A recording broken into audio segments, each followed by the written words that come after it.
Hello and welcome back to commerce Bangla. আজ company final অ্যাকাউন্টের আমরা একটা অঙ্ক করব, যেটা কোম্পানি ফাইনাল অ্যাকাউন্ট। অবভিয়াসলি যারা ফাইনাল অ্যাকাউন্ট বলে সার্চ করে ভিডিওটা দেখেছো তাদের জন্য এই ভিডিওটা নয়। এটা কোম্পানি ফাইনাল অ্যাকাউন্ট মানে কোম্পানি ফিনান্সিয়াল স্টেটমেন্ট তৈরি করা আমরা শিখবো।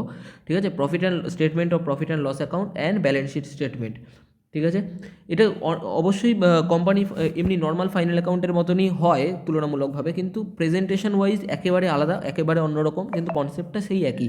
আমাদেরকে ইনকাম থেকে এক্সপেন্সেস বাদ দিয়ে প্রফিটটা বার করতে হবে এবং সেই প্রফিটটাকে নিয়ে আমরা ব্যালেন্স শিট সাজাবো তাদের রেসপেক্টিভ অ্যাসেটস এবং লাইবিলিটিসের সাথে সামঞ্জস্যতা রেখে। যাই হোক, তাহলে আমরা অঙ্কটা করতে গেলে কিভাবে দেখব, অঙ্কটা প্রথমে পড়বে যে কী কী দিয়েছে আইটেম সেগুলো আগে বোঝার চেষ্টা করবে। যেরকম আছে দেখো, বলেছে for the following particulars furnishes by S limited prepare a statement of profit and loss account for the year ended 31st March 2015। তাহলে অঙ্কটার মধ্যে প্রথম যেটা বলেছে যে স্টক কী আছে, স্টক ওপেনিং স্টক 60,000 টাকার ওপেনিং স্টক 1/4/2014 আমরা দেখতেই পাচ্ছি ওপেনিং স্টক এটা দেওয়া আছে। পারচেস সেলস আছে, রিটার্ন আউটওয়ার্ড আছে, স্যালারি ওয়েজেস আছে। ঠিক আছে, এগুলো নর্মাল আইটেম আমরা দেখতে পাচ্ছি। এখানে নতুন কিছু যদি দেখতে হয় সেটা হচ্ছে আমাদের এই যে অ্যাডভান্স পেমেন্ট অফ ট্যাক্স। ঠিক আছে, পেটেন্ট অ্যান্ড ট্রেডমার্ক আমরা জানি এটা ইনটেনজিবল অ্যাসেটস, যারা জানো না তারা জেনে নাও, ইনটেনজিবল অ্যাসেট এটা। ঠিক আছে, এটা হচ্ছে আমাদের ফিক্সড অ্যাসেটের আন্ডারে যাবে। ঠিক আছে, ইনটেনজিবল অ্যাসেট ফিক্সড অ্যাসেটের আন্ডারে যাবে।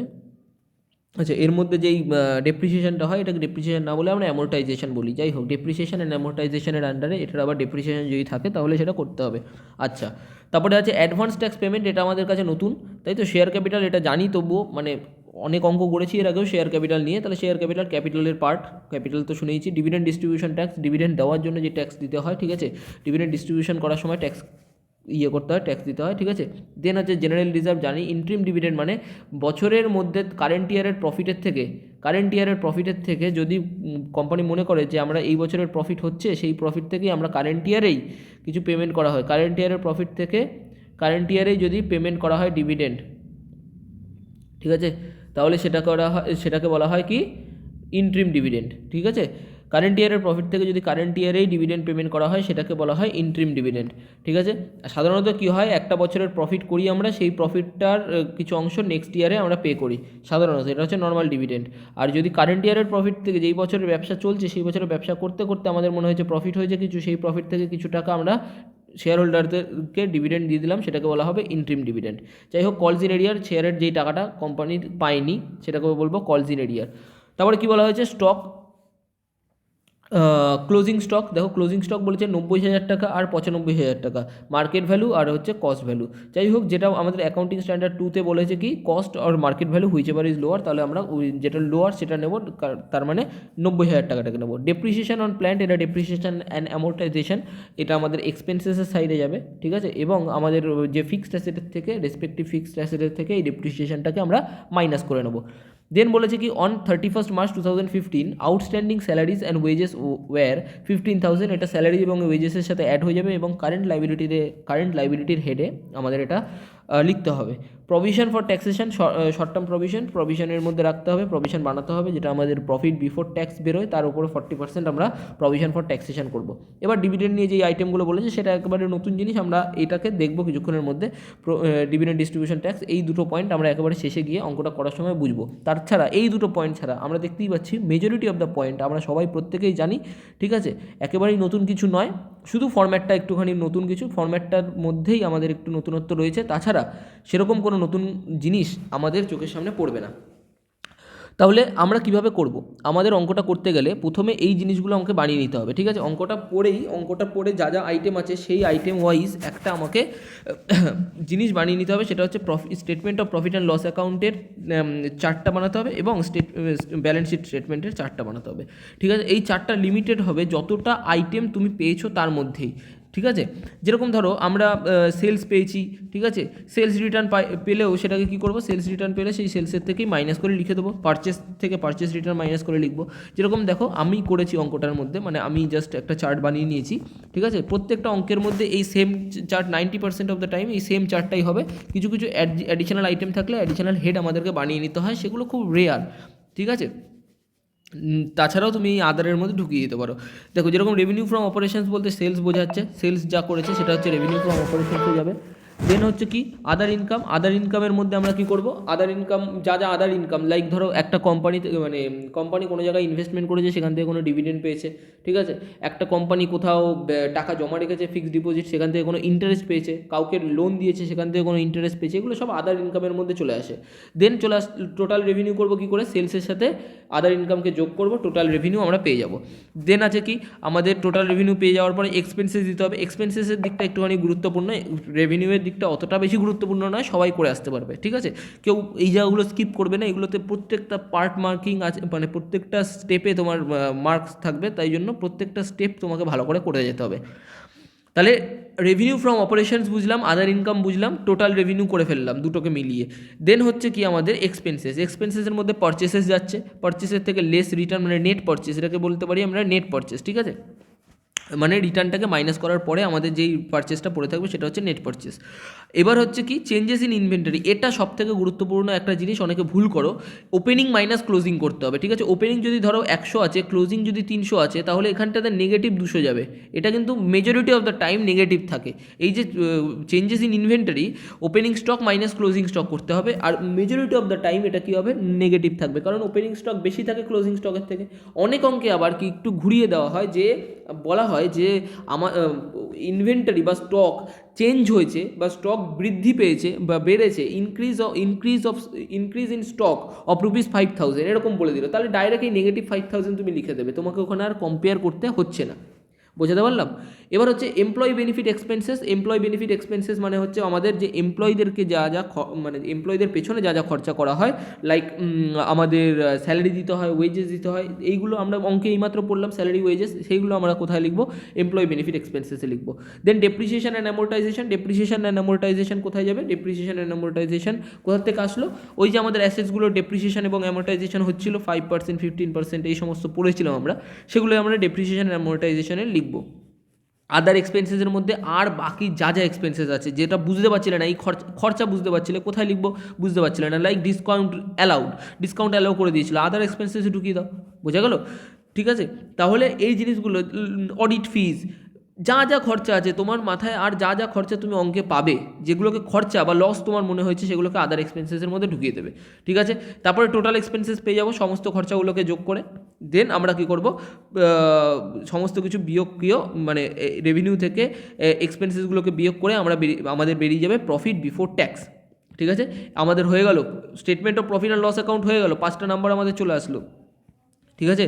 এবার চলে আসবে আমাদের কি balance sheet of S&S limited, মানে আমাদের ব্যালেন্স শিট তৈরি করতে হবে। এবার ব্যালেন্স শিটের মধ্যেও আমরা অনেক কিছু জানি, কারণ মোদ্দা কথা হচ্ছে ব্যালেন্স শিটটাও কোশ্চেন পেপারের মধ্যে একেবারে ছেয়ে থাকবে, সব জায়গায় ব্যালেন্স শিট থাকবে। তো ব্যালেন্স শিটের ফরম্যাট অ্যাজ সাচ মুখস্থ করার সেরকম কোনো প্রয়োজন হয় না। তাহলে ব্যালেন্স শিটের মধ্যে প্রথম আইটেম কী থাকবে, ইকুইটিজ অ্যান্ড লাইবিলিটিসের মধ্যে share holders fund, share capital, reserve and surplus. Share capital বলতে ক্যাপিটালটা লিখবো, অথরাইজ ক্যাপিটাল যদি ডেটা দেওয়া থাকে তাহলে, আর তারপরে হচ্ছে issued capital, issued subscribed and paid up capital লিখে দেবো নোটসে, ওগুলো সব ডিটেল জিনিস নোটসে লেখা হবে। রিজার্ভ অ্যান্ড সারপ্লাসের মধ্যে আমাদের general reserve, capital reserve, securities premium, ঠিক আছে, এগুলো রিজার্ভ অ্যান্ড সারপ্লাসের মধ্যে যাবে।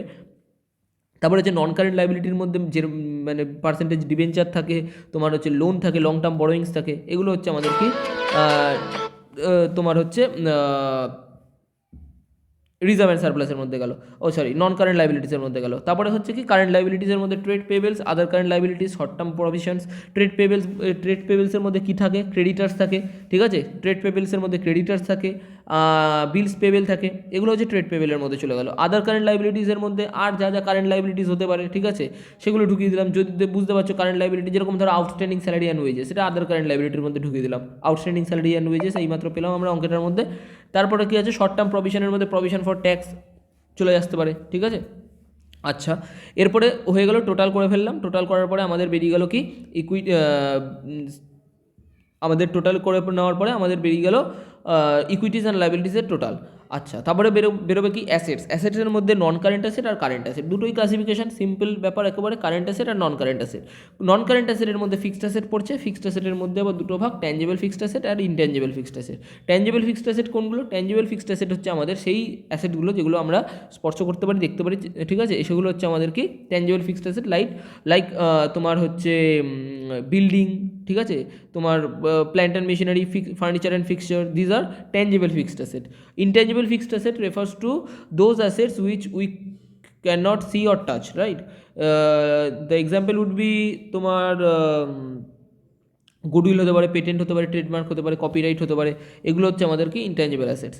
কারেন্ট অ্যাসেটের মধ্যে ইনভেন্টারিজকে আমরা চলতি ভাষায় যেটাকে স্টক বলে থাকি, ইনভেন্টারিজ, ঠিক আছে, ক্লোজিংটাই লিখতে হবে, ক্লোজিং ব্যালেন্স অফ স্টক, ঠিক আছে, ক্লোজিং স্টক।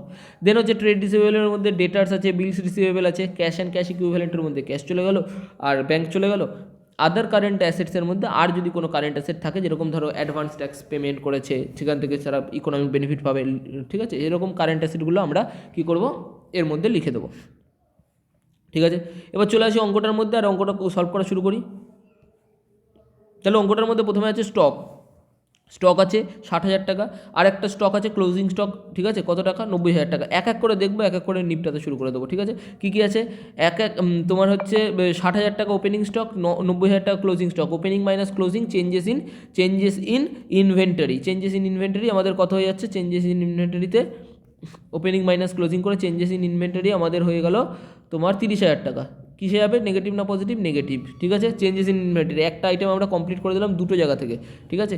আর এবার এই স্টকটা কোথায় যাবে, তোমার হচ্ছে কারেন্ট অ্যাসেটের মধ্যে যাবে, এটা কিন্তু মাথায় রাখবে, ঠিক আছে।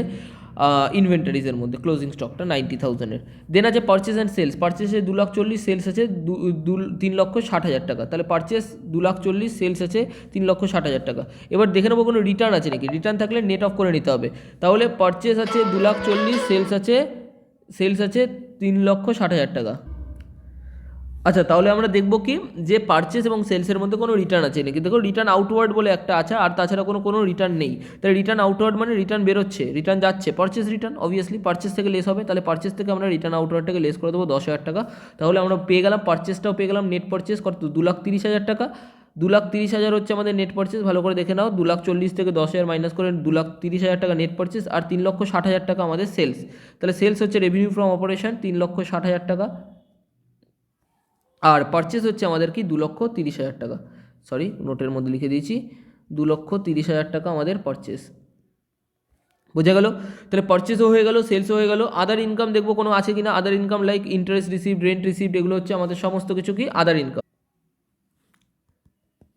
আদার ইনকাম আমরা দেখতে পাচ্ছি, আদার ইনকাম সেরকম কিছু নেই। আদার ইনকাম আমাদের কিছুই দেখতে পাচ্ছি না, ইন্টারেস্ট রিসিভড নেই, কমিশন রিসিভড, ডিভিডেন্ড রিসিভড, এগুলো কিছুই নেই, ঠিক আছে। তাহলে আদার ইনকামের মধ্যে কিছু যাবে না, আমরা আদার ইনকামটাকে ছেড়ে দিলাম। আদার ইনকাম যদি ছেড়ে দিই, আমরা দেখতে পাচ্ছি টোটাল রেভিনিউ আমরা 3,60,000 টাকার টোটাল রেভিনিউ করেছি। ক্লিয়ার? 3,60,000 টাকার টোটাল রেভিনিউ, পারচেস পেয়ে গেছি, চেঞ্জেস ইন ইনভেন্টারি পেয়ে গেছি। দরকার আছে আমাদের জানা কি employee benefit expenses. Employee benefit expenses কী হবে, আমাদের স্যালারি অ্যান্ড ওয়েজেস 40,000 টাকার এমপ্লয় বেনিফিট এক্সপেন্সেস আছে, 40,000 টাকা স্যালারি অ্যান্ড ওয়েজেস। কত টাকা কোথায় লিখবো, আমরা এটাকে নোটসে লিখে দেবো। কেন, একটা আউটস্ট্যান্ডিং আছে যেটাকে অ্যাডজাস্ট করতে হবে। তাহলে নোটসে চলে গেলাম, নোট নাম্বার 1, ঠিক আছে, employee benefit expenses note number 1। তাহলে নোট চলে আসলাম একেবারে নোটের মধ্যে আমাদের স্যালারি অ্যান্ড ওয়েজ। তাহলে note number 1 employee benefit expenses. Employee benefit এক্সপেন্সেসের মধ্যে আমরা লিখবো স্যালারিজ অ্যান্ড ওয়েজেস, ঠিক আছে। কত টাকা স্যালারিজ অ্যান্ড ওয়েজেস ছিল, আমাদের স্যালারিজ অ্যান্ড ওয়েজেস ছিল হচ্ছে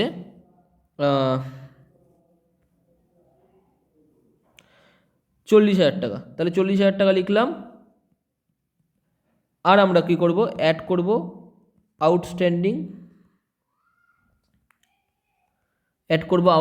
কত টাকা, 1,500 টাকা। কত হচ্ছে, 41,500 টাকা। ক্লিয়ার?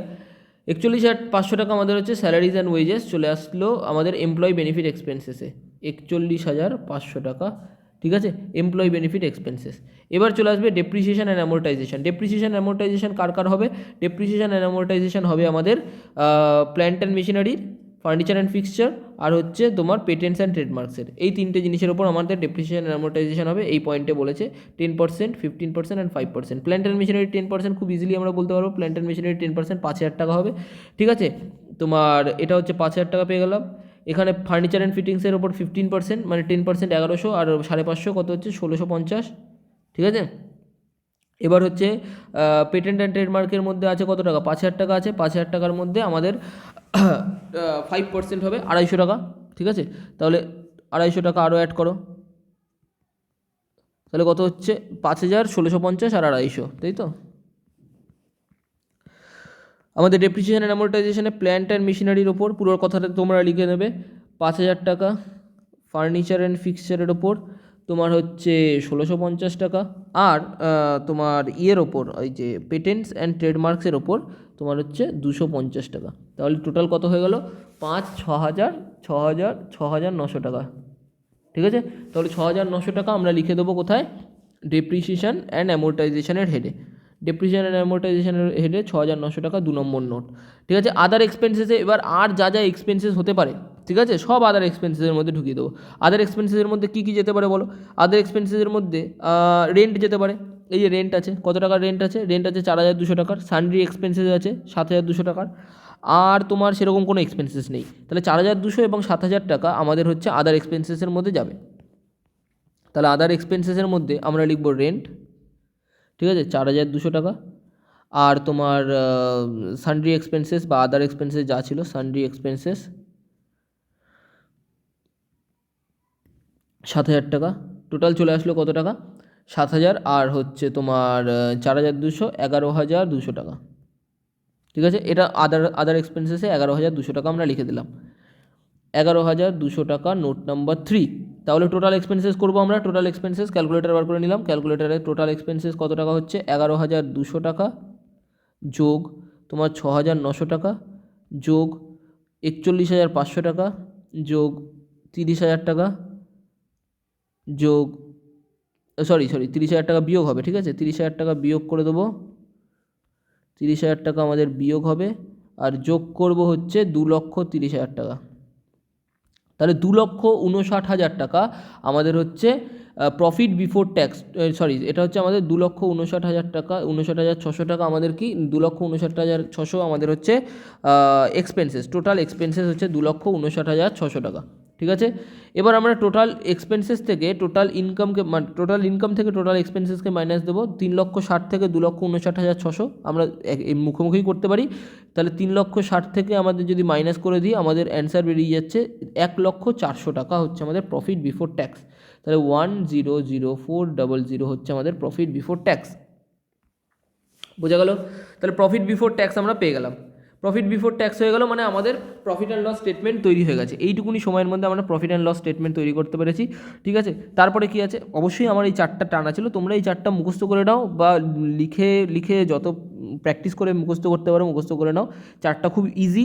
আমাদেরকে revenue from operation, other income এবং টোটাল রেভিনিউ করতে হবে, ঠিক আছে। এক্সপেন্সেসের মধ্যে purchase, changes in inventory, employ benefit expenses, depreciation amortization. এবার আদার এক্সপেন্সেসের মধ্যে যা খুশি তুমি লিখে দাও, ঠিক আছে, ক্লিয়ার। আচ্ছা, এবার আছে কি equities and liabilities. Equities and লাইবিলিটিসের মধ্যে আমরা শেয়ার ক্যাপিটাল পাবো। শেয়ার ক্যাপিটাল অঙ্কটার মধ্যে আমরা পেয়েছিলাম, শেয়ার ক্যাপিটাল ছিল। শেয়ার ক্যাপিটাল কোথায় আছে, এই দেখো শেয়ার ক্যাপিটাল কত টাকা আছে, শেয়ার ক্যাপিটাল আছে 1,10,000 টাকা, বেঁকে গেছে, এই যে 1,10,000 টাকা হচ্ছে আমাদের শেয়ার ক্যাপিটাল, ঠিক আছে। অনেক সময় কনফিউশন হয়ে যায় যে কোনটা, এটাতে চলে আসছিলাম আমি একটুখানি হলেই, কিন্তু দেখো শেয়ার ক্যাপিটাল তো ডেবিট হতে পারে না, শেয়ার ক্যাপিটাল ক্রেডিট হবে। তাহলে 1,10,000 টাকা হচ্ছে আমাদের কি শেয়ার ক্যাপিটাল। তাহলে শেয়ার ক্যাপিটালে আমরা চলে গেলাম, শেয়ার ক্যাপিটালে লিখবো 1,10,000 টাকা। এবার এটা হচ্ছে শেয়ার হোল্ডার্স ফান্ডের মধ্যে, মানে নোট দিতে হবে আমাকে, নোট নাম্বার, তাই তো। নোট নাম্বার দিয়ে শেয়ার হোল্ডার ফান্ড আমাকে বানাতে হবে। তাহলে কত নম্বর নোট দেবো, দেখো 3টে নোট তো আমরা অলরেডি দিয়ে ফেলেছি, তাহলে এটা হবে 4 নম্বর নোট। তাহলে 4 নম্বর নোটে শেয়ার ক্যাপিটাল, 4 নম্বর নোটে আমরা চলে গেলাম, ঠিক আছে। 4 নম্বর নোটে আমরা শেয়ার ক্যাপিটালকে লিখব, 4 number note, note number 4, share capital.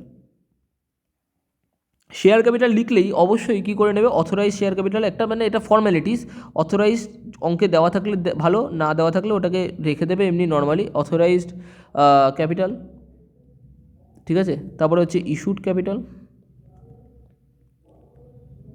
তারপরে হচ্ছে সাবস্ক্রাইব ক্যাপিটাল, ঠিক আছে। অথরাইজ ক্যাপিটালে কিছু লিখলাম না। ইস্যুড ক্যাপিটালে ইস্যুড অ্যান্ড সাবস্ক্রাইবড এরকমভাবে লিখে দিলেই সবথেকে ভালো হয়, ইস্যুড অ্যান্ড সাবস্ক্রাইবড, ঠিক আছে। ইস্যুড অ্যান্ড সাবস্ক্রাইবড ক্যাপিটালে আমাদের চলে আসবে পুরো যে অ্যামাউন্টটা, ঠিক আছে। কত টাকা অ্যামাউন্ট আছে, 1,10,000 টাকা, ঠিক আছে। তাহলে 1,10,000 টাকা ইস্যুড অ্যান্ড সাবস্ক্রাইবড। এবার আমরা লেস করে দেবো এখান থেকে একটা আইটেম আমরা পেয়েছিলাম, সেটা হচ্ছে কি কলস ইন এরিয়ার 10,000 টাকার। কলস ইন এরিয়ার মানে যেই টাকাটা পাওয়া হয়নি, সাবস্ক্রাইব করেছে কিন্তু টাকাটা পাইনি, তাহলে সেটাকে কলস ইন এরিয়ারটাকে লেস করে দিতে হবে। কলস ইন এরিয়ারটাকে আমাদেরকে লেস করে নিতে হবে। কলস ইন এরিয়ার 10,000 টাকার আছে, তাহলে আমাদের লেস করে অ্যামাউন্টটা কত হচ্ছে, অ্যামাউন্টটা হচ্ছে 1 লক্ষ টাকার শেয়ার ক্যাপিটাল। তাহলে চলে আসি, শেয়ার ক্যাপিটাল লিখে ফেলি 1 লক্ষ টাকা। শেয়ার ক্যাপিটাল হচ্ছে কত আমাদের 1 লক্ষ টাকা। তারপরে হচ্ছে কি reserve and surplus. Reserve and সারপ্লাসেও নোট বানাতে হবে আমাকে। রিজার্ভ অ্যান্ড সারপ্লাসের মধ্যে অনেক কিছু আছে, profit and loss. Reserve and সারপ্লাসের নোটস অবশ্যই লাগবে, ঠিক আছে। রিজার্ভস অ্যান্ড সারপ্লাস, ঠিক আছে। রিজার্ভ অ্যান্ড সারপ্লাসের মধ্যে কী কী থাকতে পারে, জেনারেল রিজার্ভ আসবে, অঙ্কের মধ্যে আমরা পেয়েছি জেনারেল রিজার্ভ, ঠিক আছে। এবার হচ্ছে প্রফিট অ্যান্ড লসের যে ব্যালেন্সটা আছে সেটা থাকবে, তাই তো। প্রফিট অ্যান্ড লসের দেখো ওপেনিং ব্যালেন্স কিছু আছে, ক্লোজিং ব্যালেন্স আমরা এইমাত্র দেখলাম কিছুক্ষণ আগেই যে আমাদের প্রফিট হয়েছে 1,04,000 টাকার, ঠিক আছে। তাহলে এখানে opening balance of profit and loss, এই যে এই অ্যামাউন্টটা বলেছে, opening balance of profit and loss কত টাকা ছিল, 10,000 টাকা ছিল, আর এখন আবার 1,04,000 টাকা নতুন আসলো। তাহলে টোটাল প্রফিট অ্যান্ড লসে কত টাকা হলো, জেনারেল রিজার্ভ আর একটা হচ্ছে balance of profit and loss, ঠিক আছে। Balance of profit and loss কত এসছে, balance of profit and loss এসছে আমাদের 1 লক্ষ। দেখো জেনারেল রিজার্ভ কত টাকা ছিল, জেনারেল রিজার্ভ আমাদের হচ্ছে 8,000, দাঁড়াও দেখছি,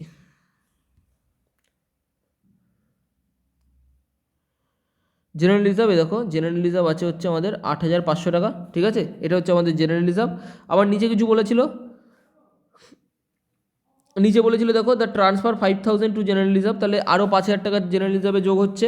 তাহলে টোটাল এই বছরের জেনারেল রিজার্ভ কত হলো, 8,500 প্লাস 5,000। তাহলে জেনারেল রিজার্ভ কত লিখবো, 8,500 প্লাস 5,000। তাহলে এরকমভাবে লিখে নিতে পারি। জেনারেল রিজার্ভে ওপেনিং একটা ছিল, ওপেনিং ব্যালেন্স বা ওপেনিং কত টাকা ছিল, opening balance, opening balance of general reserve আমাদের 8,500 টাকা, ঠিক আছে। তারপরে হচ্ছে তোমাদের কি করবো, অ্যাড করেছিল যেটা নতুন এই বছরে ট্রান্সফার করেছি, transfer to profit and loss, transfer বলেই লিখতে পারি, transfer from profit and loss বা ট্রান্সফার অফ প্রফিট, ঠিক আছে। কত টাকা ট্রান্সফার, 5,000 টাকা ট্রান্সফার করেছি। তাহলে কত টাকা হলো, 13,500 টাকা। দেখো এটাকে কিন্তু ক্লোজ করবো না, ঠিক আছে। রিজার্ভ অ্যান্ড সারপ্লাসের ক্যালকুলেশন করছি, এখনও প্রফিট অ্যান্ড লস অ্যাকাউন্টের ক্যালকুলেশন বাকি রয়েছে। তারপরে তো আউটারে পাঠালাম, কিন্তু ক্লোজ করবো না, মনে রাখবে। আচ্ছা, statement of profit and loss লিখবো, statement of profit and loss. এই জায়গাটায় কিন্তু অনেক কিছু ক্যালকুলেশন রয়েছে, একটু মন দিয়ে দেখবে। ওপেনিং ব্যালেন্স আমাদের কত টাকা ছিল, ওপেনিং ব্যালেন্স এইমাত্র দেখলাম, আরেকবার দেখে নিচ্ছি। ওপেনিং ব্যালেন্স আমাদের ছিল হচ্ছে প্রফিট অ্যান্ড লস, এই যে প্রফিট অ্যান্ড লস 10,000 টাকার, ঠিক আছে। ওপেনিং ব্যালেন্স আমাদের 10,000 ছিল, আর আমরা এই বছর আর্ন করেছি 1,04,000 টাকা। তাহলে 10,000 টাকা, তাহলে অ্যাড করে দেবো ওটা এই বছরেরটা, ঠিক আছে। প্রফিট বিফোর ট্যাক্স,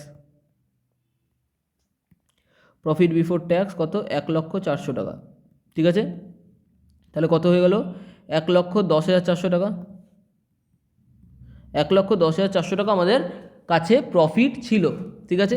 এবার আমাদের কি করতে হয়, প্রভিশন ফর ট্যাক্স, ঠিক আছে। প্রভিশন ফর ট্যাক্স, ট্যাক্সের জন্য প্রভিশন করতে হবে 40%। অঙ্কটাতে আমরা পড়েছিলাম কত, প্রভিশন ফর ট্যাক্স আমাদের, এটা মনে রাখবে অবশ্যই যে প্রভিশন ফর ট্যাক্স আমাদের করতে হবে প্রফিটের ওপর 40%। আমাদের এই বছর প্রফিট কত হয়েছে, এই বছর প্রফিট হয়েছে 1,04,000 টাকা। তাহলে 1,04,000 ওপর প্রফিট, 1,04,000 টাকা প্রফিটের ওপর 1,04,000 টাকা প্রফিটের ওপর আমাকে 40% প্রভিশন ফর ট্যাক্স করতে হবে। কত হচ্ছে, 40,160 টাকা, 40,160 টাকা।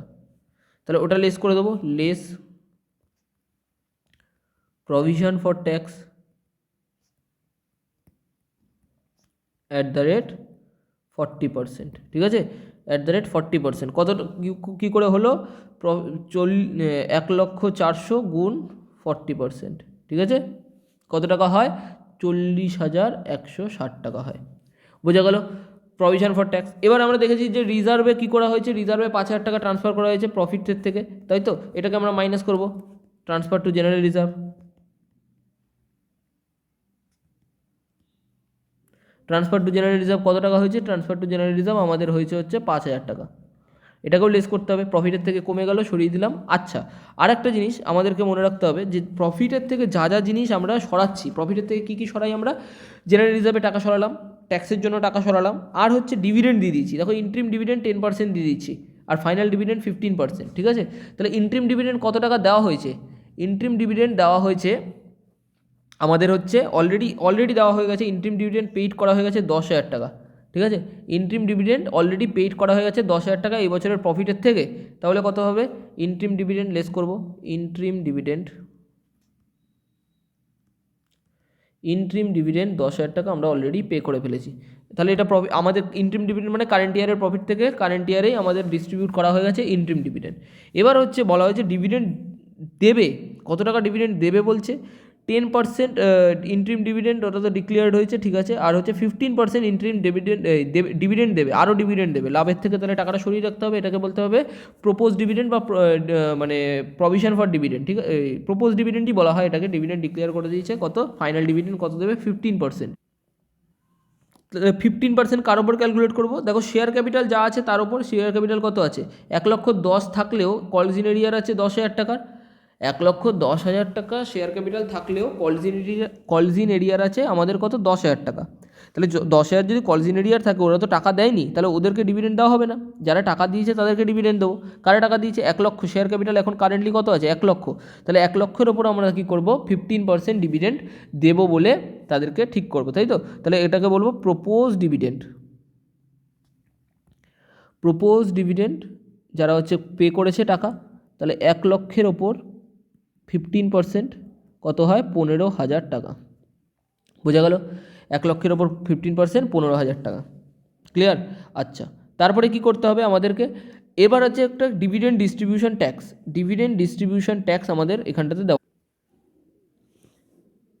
Provide dividend distribution tax 15%। 15%। এবার ডিভিডেন্ড আমরা কতটা দিয়েছি দেখো, কতটা ডিভিডেন্ড ডিস্ট্রিবিউট করব? তাহলে 10,000 প্লাস 15,000, 25,000 টাকা ডিভিডেন্ড ডিস্ট্রিবিউট করবো। তার উপর 15% ডিভিডেন্ড ডিস্ট্রিবিউশন ট্যাক্সকে আমাদের কী করতে হবে? সরিয়ে রাখতে হবে প্রফিটের থেকে, তাই তো? তাহলে ডিভিডেন্ড ডিস্ট্রিবিউশন ট্যাক্স কত টাকা হবে? টোটাল 25,000 টাকার উপর কত পার্সেন্ট? 15%। কত টাকা হচ্ছে 25,000 টাকার উপর 15% যদি করি আমরা? 25,000 ইন্টু 15% কত হচ্ছে? 3,750 টাকা। 3,750 টাকা হচ্ছে আমাদের টোটাল ডিভিডেন্ড ডিস্ট্রিবিউশন ট্যাক্স আমাদেরকে সরিয়ে রাখতে হবে, ঠিক আছে। এবার এটা টোটাল করলে কত টাকা হচ্ছে? এটা যদি টোটাল করি, মানে এটাকে টোটাল করবো কি, এটাকে ডাইরেক্ট মাইনাস করে দেবো আমাদের 1,10,400 থেকে, ঠিক আছে। তাহলে 1,10,400 থেকে মাইনাস করে দিচ্ছি ডাইরেক্ট কি 40,160, মাইনাস করে দিচ্ছি 5,000 টাকা, সরি মাইনাস করে দিচ্ছি 10,000 টাকা, মাইনাস করে দিচ্ছি 15,000 টাকা, মাইনাস করছি 3,750 টাকা। তাহলে আমাদের পড়ে থাকছে কত? প্রফিট অ্যান্ড লসের ব্যালেন্স পড়ে থাকছে 30,490 টাকা। বুঝতে পেরেছো? এটা 30,490 টাকা আমাদের প্রফিট অ্যান্ড লসে ব্যালেন্স পড়ে থাকছে।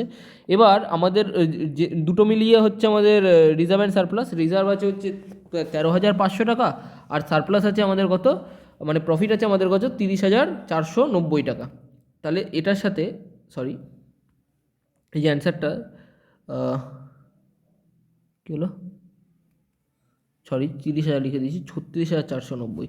তাহলে 36,490-এর থেকে মাইনাস করবো, সরি প্লাস করবো 13,500 টাকা। 13,500, তাহলে কত বেরিয়ে গেল আমাদের? 49,990 টাকা, 49,990। ঠিক আছে, অ্যান্সার এরকম বেরোলে এমন ভেবো না 10 টাকার জন্য অঙ্কটা ভুল হয়েছে, কিছু ওরকম কোনো ভাবনার কিন্তু দরকার নেই, ঠিক আছে। তাহলে 49,990 টাকা আমাদের রিজার্ভ অ্যান্ড সারপ্লাসে যাবে। রিজার্ভ অ্যান্ড সারপ্লাস কোথায় লিখলাম? এই যে রিজার্ভ অ্যান্ড সারপ্লাস 49,990, 49,990 আমাদের রিজার্ভ অ্যান্ড সারপ্লাসে চলে গেছে, ঠিক আছে। তারপরে কি লিখেছি? নন কারেন্ট লাইবিলিটি। ডিবেঞ্চার থাকলে আমরা নন কারেন্ট লাইবিলিটিতে লিখবো। ডিবেঞ্চার নেই, লং টার্ম বরোয়িংস নেই, ঠিক আছে। নন কারেন্ট লাইবিলিটিতে আমাদের সেরকম কিছু লেখার কোনো প্রয়োজন নেই। তারপরে কি করেছি? তারপরে লিখেছি হচ্ছে আমাদের ট্রেড পেয়েবেলসের মধ্যে ক্রেডিটার্স এবং বিলস পেবেলকে একত্রিত করে লিখে দেবো। ট্রেড পেবেলস হচ্ছে কি ক্রেডিটার্স প্লাস বিলস পেবেল, ঠিক আছে, ক্রেডিটার্স প্লাস বিল পেবেল। তাহলে ক্রেডিটার্স কত আছে দেখো, ডেটার্স অ্যান্ড ক্রেডিটার্স এখানটাতে বলেছিল 15,500 টাকা, তাহলে 15,500 ক্রেডিটার্স। বিলস পেবেল কত আছে? বিলস পেবেল আমরা দেখতে পাচ্ছি 6,000, তাহলে 15,500 অ্যান্ড 6,000, তাই তো? তাহলে নোট নাম্বার কত? আমরা নোট দিয়ে রেখেছি অলরেডি, 5 হয়ে গেছে, তাহলে এইখানটাতে ট্রেড পেবেলসের হবে 6 নম্বর নোটস, ঠিক আছে? তাহলে 6 নম্বর নোটসে চলে গেলাম, 6 নম্বর নোটস এটা কিন্তু কমপ্লিট হয়ে গেছে। 6 নম্বর নোট চলে আসলাম, ট্রেড পেবেলস। ট্রেড পেবেলস হচ্ছে আমাদের কি আছে? ক্রেডিটর্স, আর একটা হচ্ছে বিলস পেবেলস। ক্রেডিটার্স কত? 15,500 টাকা আমরা দেখলাম, আর বিলস পেবেল কত? 6,000 সামথিং কিছু একটা দেখেছিলাম, হ্যাঁ 6,000, 15,500 আর 6,000, ঠিক আছে? তাহলে 6,000 টাকা আমরা লিখে দিচ্ছি। কত হচ্ছে? 15,500 আর 6,000 যোগ হয়ে আমাদের হলো 21,500 টাকা। ক্লোজ করে দিলাম এটাকে, ঠিক আছে? তাহলে 21,500 টাকা আমাদের ট্রেড পেবেলস লিখে ফেলি। ট্রেড পেবেলস 21,500 টাকা। ক্লিয়ার? আচ্ছা, এবার হচ্ছে কি আদার কারেন্ট লাইবিলিটিস। আদার কারেন্ট লাইবিলিটিস, আরও কোনো কারেন্ট লাইবিলিটিস থাকলে আমরা সেটা আদার কারেন্ট লাইবিলিটিসের মধ্যে লিখবো। আমরা মনে আছে যে স্যালারি একটা আউটস্ট্যান্ডিং ছিল, স্যালারি এবং ওয়েজেস 1,500 টাকা, স্যালারি এবং ওয়েজেস 1,500 টাকা আউটস্ট্যান্ডিং রয়েছে, এটাকে আমরা কী করবো? আদার কারেন্ট লাইবিলিটিসের মধ্যে লিখে দেবো। তাহলে নোট নাম্বার 7,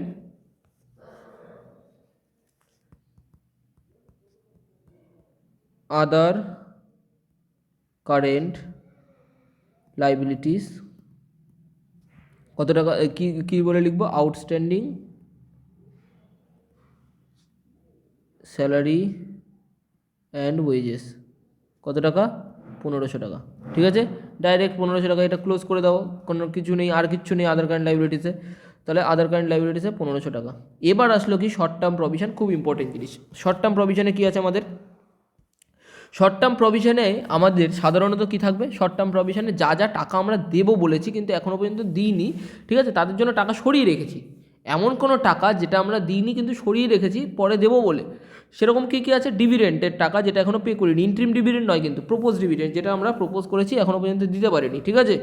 সেটা কত টাকা? 15,000 টাকা। প্রপোজ ডিভিডেন্ট এইমাত্র আমরা দেখলাম যে 15% ডিভিডেন্ট ডিক্লেয়ার করেছে 1 লক্ষ টাকার ওপর, তাহলে প্রপোজ ডিভিডেন্টের জন্য আমরা টাকা সরিয়ে রেখেছি। প্রভিশন ফর ট্যাক্স, ট্যাক্সের জন্য যেই টাকাটা সরিয়ে রাখা হয়েছে 40,000 সামথিং একটা বেরিয়েছিল আমাদের 40% করে, 40,000 কত টাকা বেরিয়েছিল দেখে নিই। প্রভিশন ফর ট্যাক্স এই যে এই অ্যামাউন্টটা প্রভিশন ফর ট্যাক্স, ঠিক আছে? তারপরে হচ্ছে ধরো তোমার এই প্রপোজ ডিভিডেন্টের 15,000 টাকাটা, ঠিক আছে? এই টাকাটা, তারপরে হচ্ছে ডিভিডেন্ড ডিস্ট্রিবিউশন ট্যাক্সের এই টাকাটা, এগুলো সব সরিয়ে রাখা হয়েছে, পেমেন্ট করা হয়নি, ঠিক আছে? ডিভিডেন্ড ডিস্ট্রিবিউশন ট্যাক্স এখনও ডিভিডেন্ট দিইনি, ট্যাক্সের টাকাও দিইনি, তাহলে dividend distribution tax, propose dividend, আর হচ্ছে কি প্রভিশন ফর ট্যাক্স, এই 3টে আইটেম চলে আসবে আমাদের কি শর্ট টার্ম প্রভিশনের মধ্যে। তাহলে নোট নাম্বার কত? নোট নাম্বার হচ্ছে 8, short term provision heading. 8 number নোটে short term provision heading, short term provision হেডিংয়ের মধ্যে আমরা কী কী লিখব? Propose dividend, dividend distribution tax,